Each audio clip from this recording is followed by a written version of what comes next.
Peninah is my name, and I was born in 1982 in Kayonza district in Rukara sector.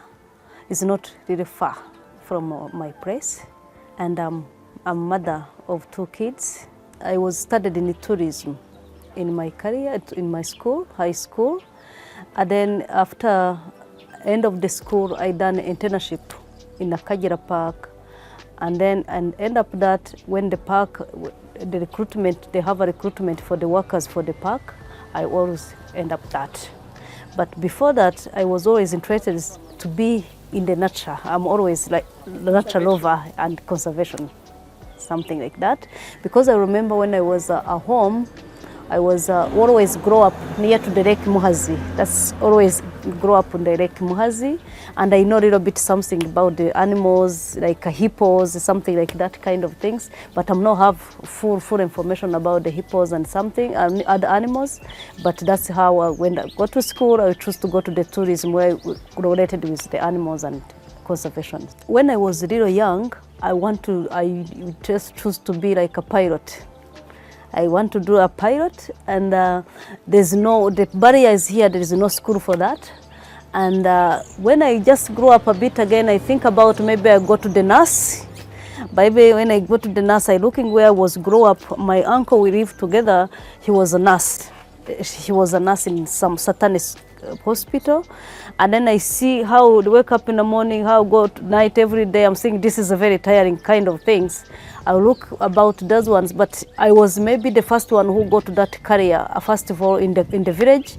But everybody who hear me, I'm going to the hotels and the tourism, people they not understand what happened. It looks like you go, you are always useless something.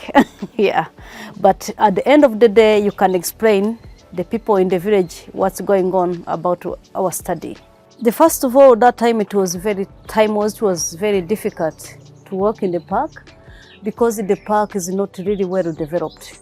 It's the park are not yet well developed. I remember our first day when we went winter in the park. We go there and then we get to the visitor center. They give us our uniform. They tell us this is your uniform.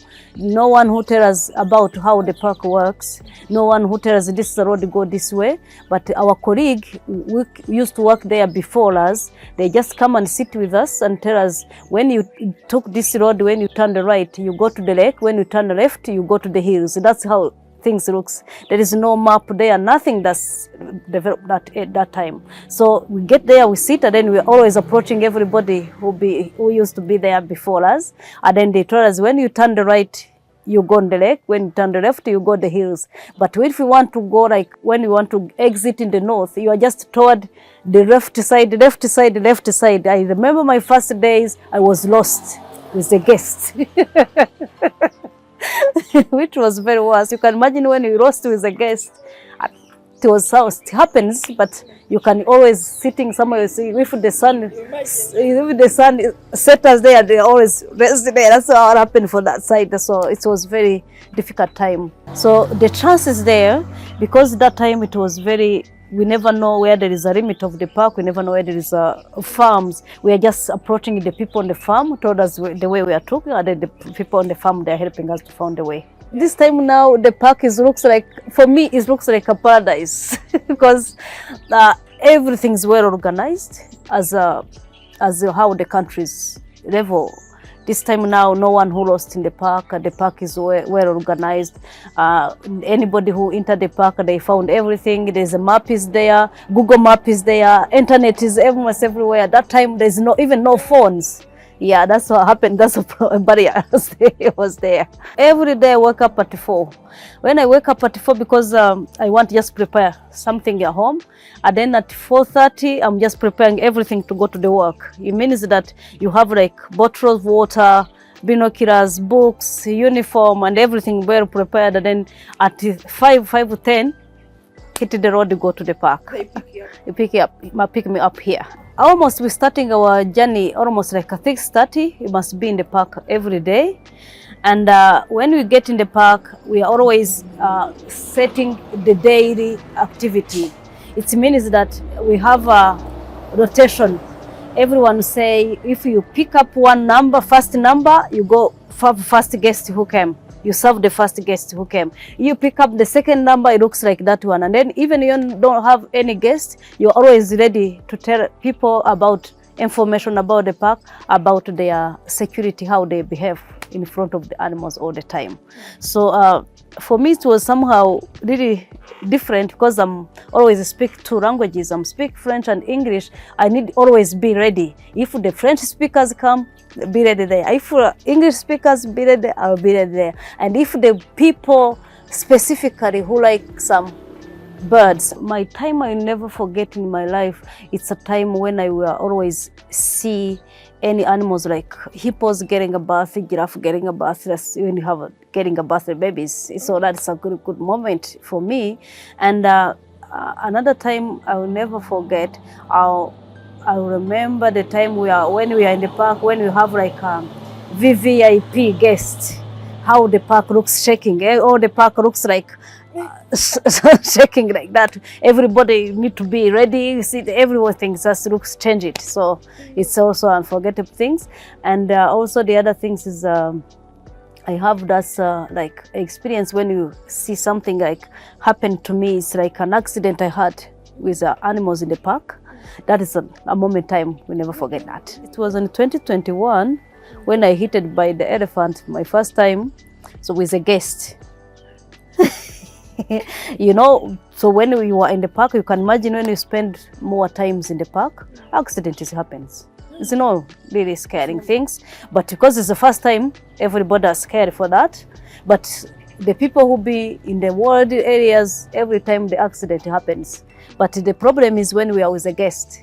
The guests are very scary, and also that time was so lucky because I have have teenagers people. I have this people who used to travel a lot, who know accident happen many times. We just drive around the corner, then we meet the big bull elephant that's hitting the car.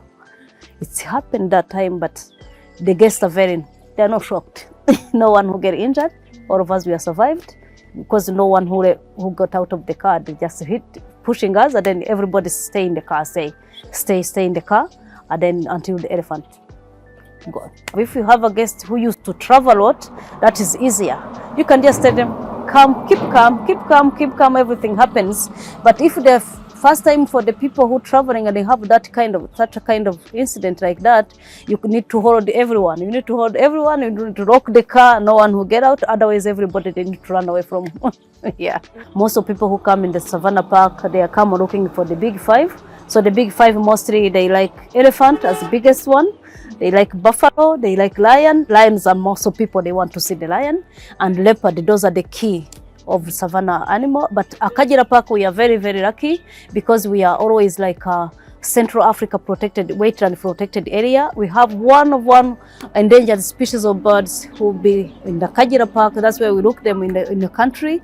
We do called shoebill storks. So means that Akagera Park is only one park which have a big five and have that kind of species of birds. So it means that everybody just is a key for the park. Me, I'm just working as a community guide in Akagera Park. I'm not working as a park guide, I'm working as a community guide.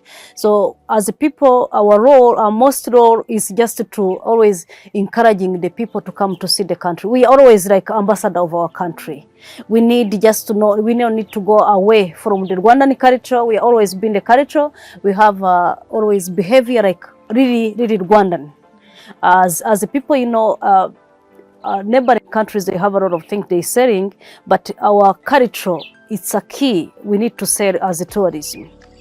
And the other things, our big roles we play for the community. It's where you can imagine when you grow up in the community around, when the people see you go to work in the park, maybe they're thinking about their people, they are getting something from you. Even the people, neighboring people, even the people who have something they do in the park, they know every time basically we are in the community are getting something from us. And the other things is when the people, like those younger generations, when we are always try to inspiring them, to always empowering them to come to work in the park. If they are happy for that, they always join us, just be a trend and be running the tourism, and just when they saw us, how going on for us. The Akagera Park, they have what we call the revenue sharing. The revenue sharing is much more important because everybody, they are being encouraged to come in the protection of the park. It means that all benefit we have from tourism, and then with the 10% of that money, they go back to help the communities around the park. This is the one things they are doing. With the park, they do for the community and gaining something from the park.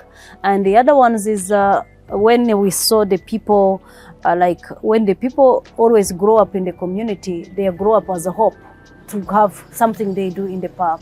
It's meaning that like our community, like community guides, we are always we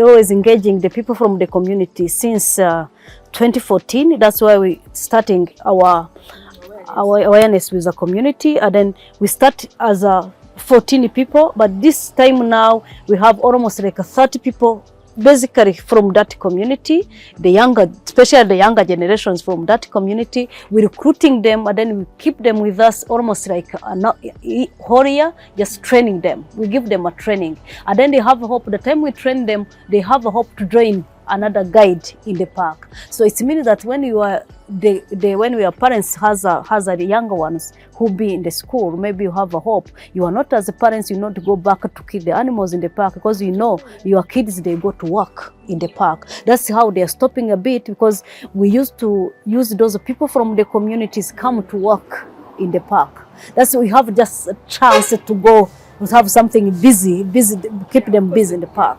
Most of the time, if the people, when we're hosting the people as Akagera Park, first of all, we look at the country. So this is good for coming to see the country. We tell them we now have already safaris in the country. We have another things like rainforest, we have volcano park, we have gorillas, we have culture, we have always everything that's in this country looks like unique.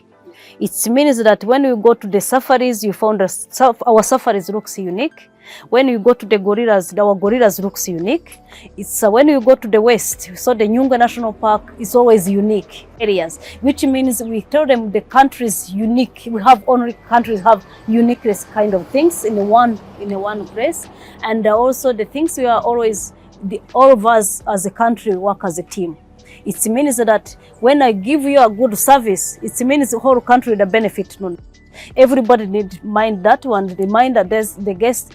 When you meet the guide from the volcano, they understand the same things from the Akagera, say the same thing from the Kayonza, because all of us, we need to work as a team. The good things, which was not surprising me, is this, because when we are looking how the number of Rwandan grow much to come to visiting the tourism destination, now the Rwandan number, they grow much.